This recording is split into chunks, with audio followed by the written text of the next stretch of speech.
FBI agents conducted a search of an Indiana property belonging to Mike Pence, former vice president of these United States, potential president. I know he's definitely eyeing a run. Well, they went to Carmel, north of Indianapolis, and they took a look at one of his buildings. And what they found was one additional classified document. They spent 5 hours searching, and they did turn up one more classified document that had previously been found during the voluntary search that Pence and his team conducted. The search, which the advisor described as thorough and unrestricted, also yielded 6 additional pages without such markings, which is an interesting way to word it. So you found a classified document, and you found 6 pages that didn't have markings. Does that just mean you found paper? I don't understand what that means. Does a regular person understand what that means? Did he only have 6 other pages?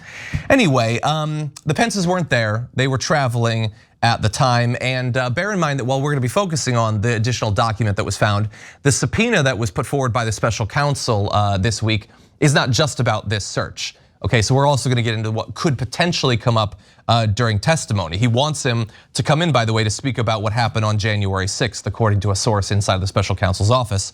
They want him to testify about his interactions with Trump leading up to the election as well, and what actually happened during the insurrection. And of course, he had a lot of those conversations, and in particular, when it comes to the harebrained scheme that Mike Pence could just decide to give the election to Trump, which no logical, reasonable person believes, but Trump sure seemed to want you to believe it.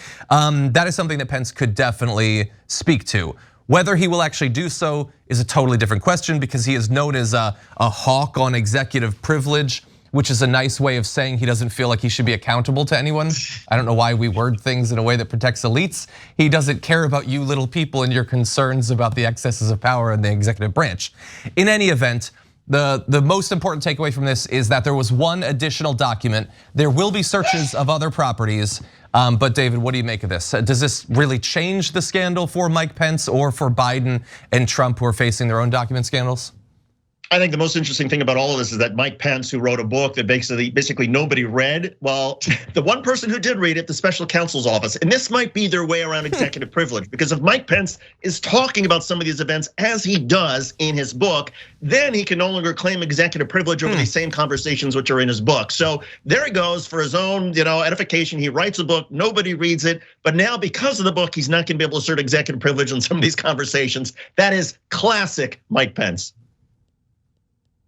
He's such a hack politician. It's like the idea that this dude is eyeing a run in 2024 as if anybody ever asked for Mike Pence. He got foisted upon us, by the Trump campaign. And so he was, just de facto there as the guy's little lapdog. But, these guys have obfuscated and skated from rule of law the entire time, meaning the Trump regime.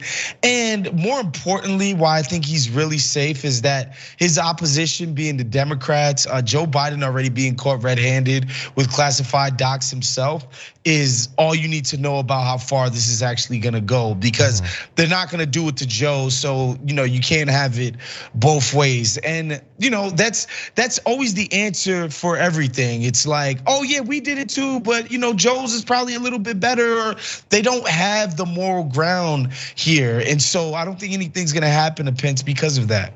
Yeah, I think Waz is absolutely right. I don't think Pence is gonna face any trouble. I don't think Biden's gonna face any trouble, but this could cause a few more waves for Donald Trump. If the prosecutor is actually feeling that they might be close to an indictment of Donald Trump for his handling of classified documents in Mar-a-Lago, Pence's testimony could be what maybe puts them over. So I'm sure Donald Trump is not very happy these days.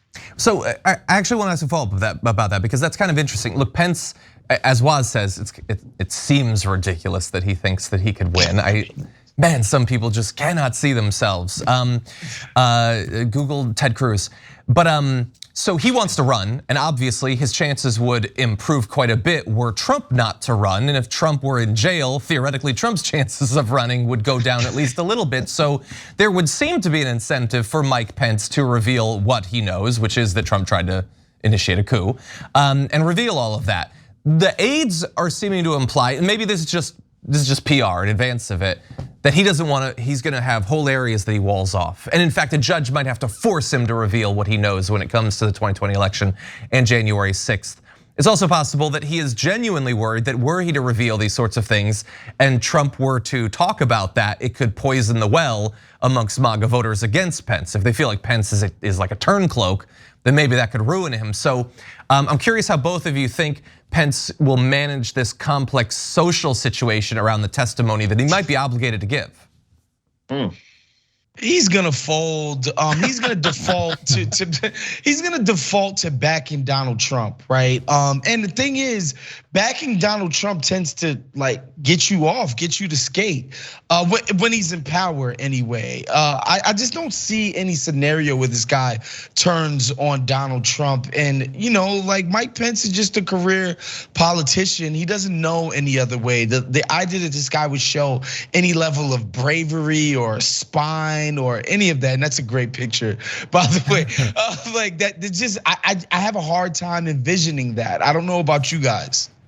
No, I agree. I don't think he turns on Donald Trump, no matter what sort of incentives or no matter what a judge says. I think Pence will go in front of the grand jury. He'll be asked about the book, and he'll say, you wrote in this passage about January 6th and such, and you wrote about these documents.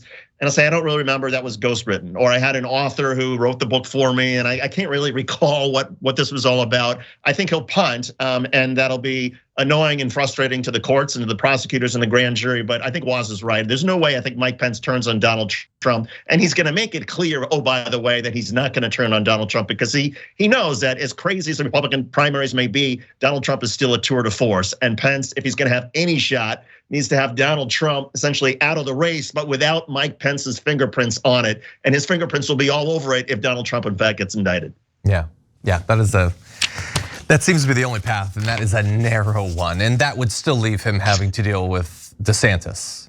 And I don't see how he even theoretically comes out on top on that. But anyway, appreciate your thoughts. Here at TYT, we work to cut through all the establishment media's biases and bring you the news from a factual and progressive viewpoint.